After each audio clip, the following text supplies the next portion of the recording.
Okay, hello, bacteriophage hunters. Welcome to another fun week of SEA-PHAGE Lab. This week we're going to be doing flood and collect, which is going to be found on lab manual pages 47 and 48. So feel free to follow along with that protocol, but we're going to dive right in. Fun stuff this week. So first, let's talk about finishing up your titer protocols. Okay, this is not new information, right? You guys are going to be coming in, you're going to be taking photos from last week and uploading them into your lab notebook. These are going to be your results for the titer protocol. You should be taking pictures of your plates, even if you didn't get anything, right? Big reminder, as always, negative results are still results, okay? Make sure you're uploading. Analysis this week is essential, okay? So make sure we're spending a good portion of time on this when we have free time in lab. So really ask yourself the normal thing. What's going on in your plates? What does the dilution look like across your plates? From starting from your 10 to the 0, your original inoculum, all the way out to 10 to the -4th. What does that look like, okay? Which plate produced your web plate? Which plate produced a countable number of plaques, okay? So moving forward with collecting our lysate, it's important that we analyze the results, okay? And let me tell you why. So moving forward, next week, so not this coming week with flood and collect, next week when we're gonna be doing another serial dilution, it's very important that we understand what was happening in our serial dilution this week, right? Because again, we want a countable number of plaques. We're gonna be diluting out our lysate to whatever dilution until we get a countable number of plaques. Well, the degree to which we dilute out with our lysate in a couple weeks will depend on what our activity looked like for my titer plates this week. So what I mean by that is if you want a countable number of plaques from your lysate, right?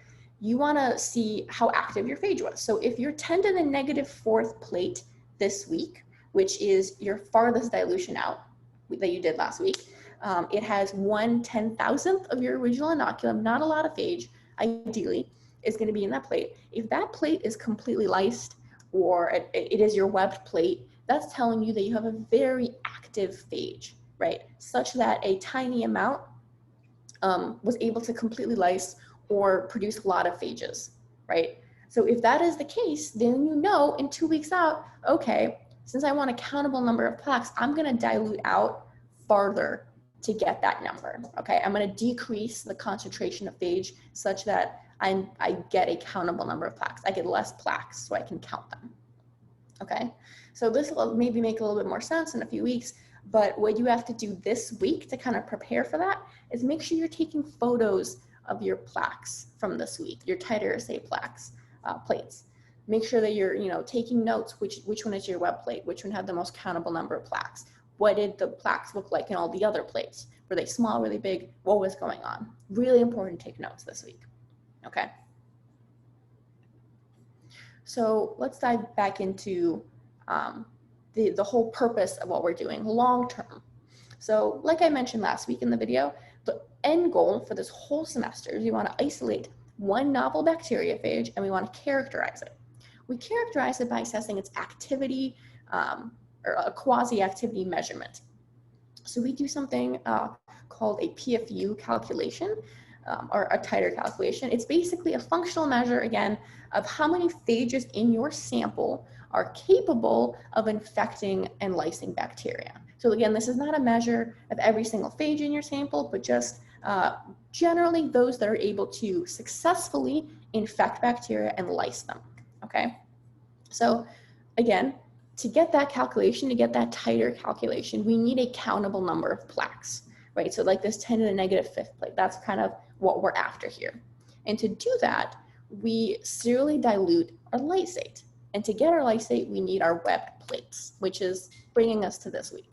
So just a reminder, web plates are densely packed with plaques such that you only see little tiny remnants of bacteria, right? It kind of looks like a little spider web. These little white areas here, those are bacteria. So it's a webbed plate. Nomenclature is fun. So what it does is it indicates to you that you have had several rounds of phage infection of the bacteria and then lysis, right? Infection, lysis, that's telling you that there's a high concentration of phages in there, okay? That's what we want. a web plate for this because we want a liquid concentrate of phage, and we are getting that from a highly concentrated plate. So we're gonna flood it. That's how we get our lysate. We flood a web plate. What flooding does is you're adding phage buffer directly to that agar, okay, to that surface of that agar, and you're letting those phages diffuse into the buffer over a period of time.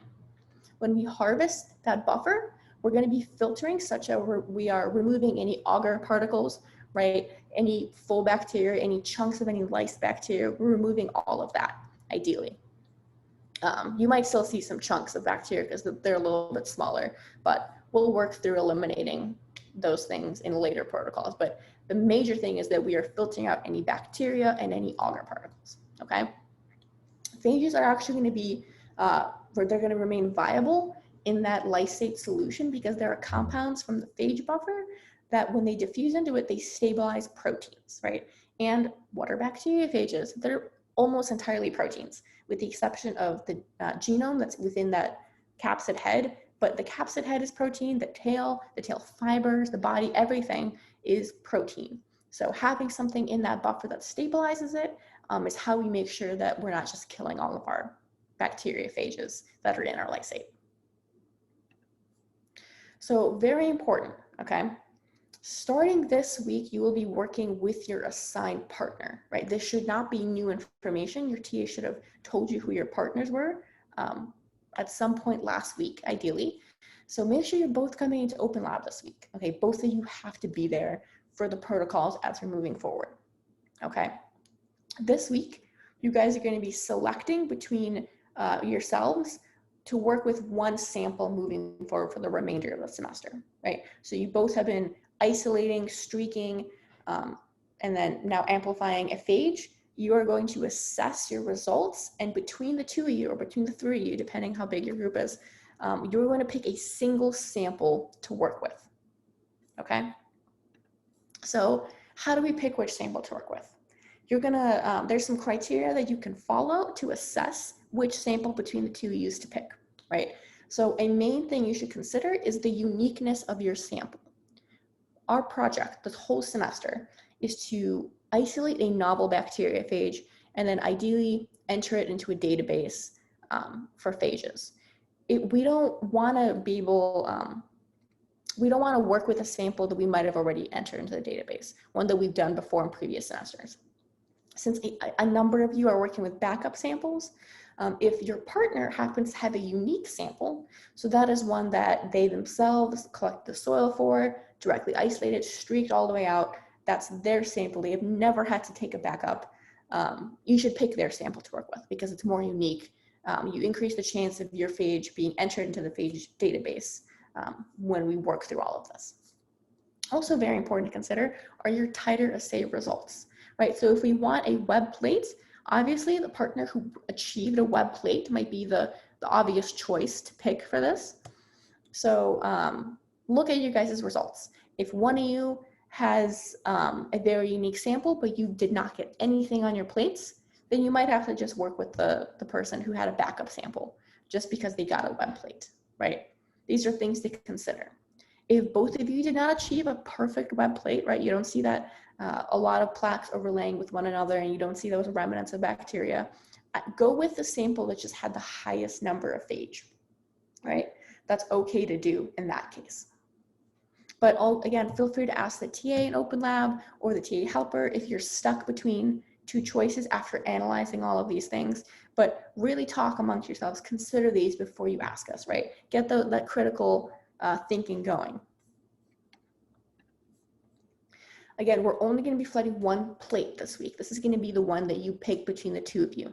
You should be taking photos of your results, obviously, and putting them into your lab notebook for your titer assay, but understand that you're only going to be flooding one plate. You're only going to be working with one sample moving forward. So since one of you is going to be switching samples, make sure you're asking your partner for the history of that phage, right? So that includes all pictures that your partner has taken through this point in the semester. So that means direct isolation, enriched isolation, if that was the case. 3-phase streaks, all the pictures for that, the titer assay pictures, the location information, very important. okay? You guys are gonna be working with this sample moving forward now. Because you are switching samples, this does not very dramatically affect your paper. So you're working with one sample, you're still going to be doing all written assignments separately. Don't get that. You're not working on one group paper, they're separate papers. But you guys have done, an introduction at this point and a methods rough draft at this point. The switching of samples does not affect that. Okay, your introduction and the purpose of the protocol remains unchanged. You are trying to isolate and characterize a novel bacteriophage. That remains unchanged. The background that you produce in your introduction remains unchanged. The purpose, the knowledge gaps you're filling, everything stays the same. Your methods will also remain the same. The only exception with any alterations you might have to make from the methods is if when you're writing your method section with your sample that you're working with personally, if it was a direct isolation, if it came from a direct isolation, you might have to switch to enriched isolation now if that was your partner's journey for their phage, or vice versa. You might have been working with an enriched sample, but your partner had a unique sample, so now you are writing about direct isolation in your paper. That is going to be the only difference when it comes to writing. And then obviously you're going to change the location for where the sample came from if that is the case, okay? But there's no additional major work that you have to do for your paper if that was the case for you. Okay, so let's talk about now the actual protocol, what we're actually doing. So we are going to be aseptic this whole time, right? So you're going to get your plate, you're going to take photos, you're going to note somewhere in your notebook, this is my web plate, or this is the plate that I will be flooding for my lysate, just so anyone who's looking back at your results can know. You're going to aseptically add 8 milliliters of your sterile phage buffer to your web plate. This is going to be directly onto that agar. Okay, you're going to give it a little tiny swirl just to kind of make sure it's incorporated, but not really too hard so you're not splashing. And then you are leaving it on your lab bench, agar side down. You are not flipping it over. If you flip it over, the phage buffer will leak out. Just put the lid back on and leave it. No touching. You're going to leave it undisturbed. We want to say ideally an hour and a half. Okay, give yourself about 25 to 30 minutes before you are leaving open lab to do the harvesting part. That's not going to take a long period of time. I would say you can do that in about 15 minutes total, but give yourself that 30-minute buffer window before you have to leave, just in case something goes wrong. It's taking you a little bit of time to really kind of do the protocol. You have to clean up, but if you can, let's shoot for a minimum of an hour and a half if we can. Or if you're finding that it took you a long time to get started, you might have to be pushed to an hour. But regardless, we want to leave it there undisturbed for an extended period of time. Make sure you're noting in your lab notebook what was the total time that you left it to diffuse, okay? And again, you're not flipping it over. So what are you going to do in that hour and a half, right? There's so many things you can do. You can't leave, you have to stay there. So here's just some ideas of things you can do. You can work on your lab notebook to finish up your titer assay protocol. Like you just got your results fresh in your head, let's work on it. You can work on your methods section draft if you haven't done so yet. If you came into open lab or you're coming into open lab at a period of time in the week that is prior to your recitation period, you can work on your methods section. You can edit your introduction rough draft based on any edits and feedback that your TA gave you, that your peers gave you, right? You have an hour and a half, you can really work through most of those. You can dive into lecture stuff, honestly, too. You can, create a Venn diagram, compare and contrast photosynthesis and cellular respiration, right? These are main things that are going to be on the exams that's coming up. Make sure you understand what's going on there. How are they similar? How are they different? And then you can also watch Dr. Ball's lectures. If you are confused on some material, nothing will help you more than just re-listening to it again, all right? A plethora of things you can do. Don't waste your hour and a half just, playing on your phone. You can really get a lot of work done. So take advantage of that time. So after a period of time has come by, we are going to be harvesting our lysate. So you're going to remove the lid from the plate and you're going to place the lid on the lab bench and then place your plate so it's tilted. What this does is it creates a pool of your lysate to one side so it's easier to extract for you, okay? You're going to extract it with a 5 milliliter syringe. You're going to aspirate that lysate up from the plate, and then you're going to attach a 0.22 micrometer filter, our old friend, the 0.22 micrometer filter. You're going to dispense the liquid through the filter into a 15 milliliter sterile conical tube, okay? If you have any liquid remaining in your plate after you've done this, you can just redo it, right? Just take the filter off, aspirate some liquid, reattach the filter, and filter it into your tube again. Try to get as much liquid as you can. So let's watch the whole video.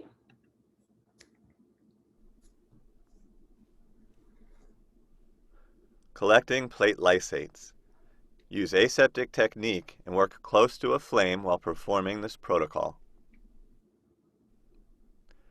You will need a plate that has very high density of plaques and phage buffer. Add 8 milliliters of buffer to the plate.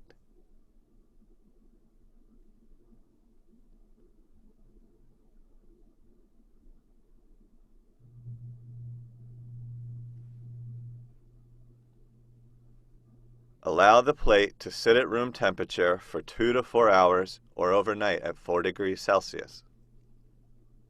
After the incubation period, place the plate at a slight tilt to allow the liquid to pool on one side of the plate. Use a syringe to draw up the liquid.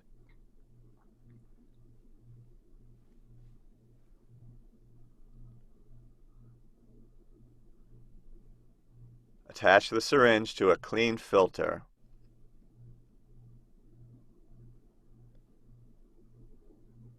And collect the filtrate in a clean conical tube.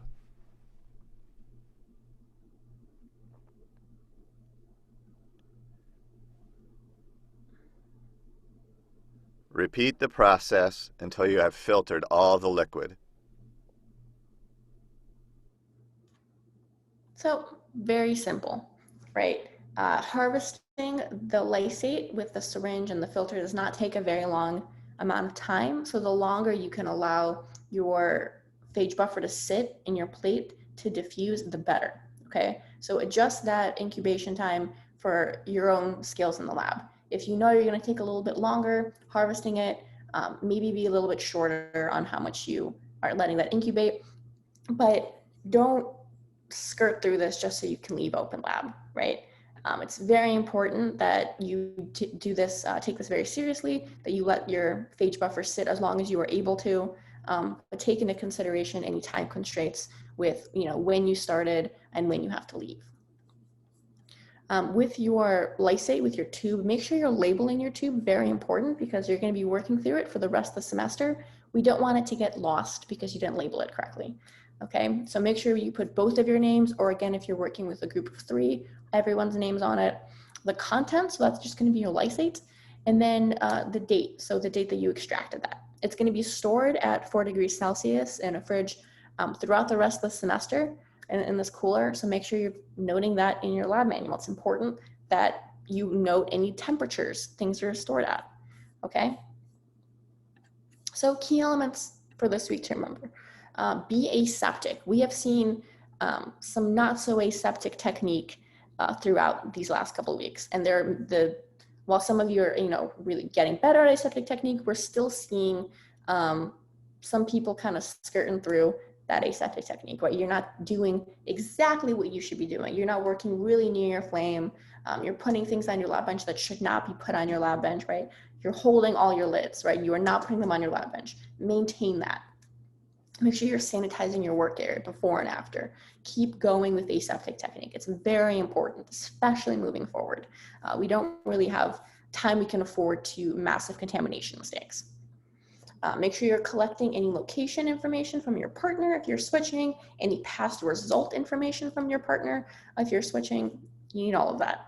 And label your lysate tube. I cannot emphasize that enough. If you come into Open Lab because you forgot to label your lysate next week, there's nothing we can do for you, okay? And we can't just give you a random sample. So make sure you're really labeling things correctly. So this should not be new to you, but you will be doing Open Lab for 2 hours this week. Make sure you and your partner both signed up for this 2-hour Open Lab session. You both can be there the whole time. Since you guys are going to be on groups on Carmen, I believe that once one of you adds yourselves to the calendar, schedules a time for Open Lab, both of you should be automatically incorporated into that, but just double check that, okay? If you have any questions, feel free to reach out to me, your TA, Dr. Ball. We can help clarify anything before we go into Open Lab this week. I hope you guys have fun with this. It'll give you, a good hour and a half to work on stuff, so take advantage of that time. Use the TA that's there if you need help answering any questions on your paper, your methods introduction section, on your lab notebook. It's going to be a fun Open Lab this week. Okay, I will see everyone there next week.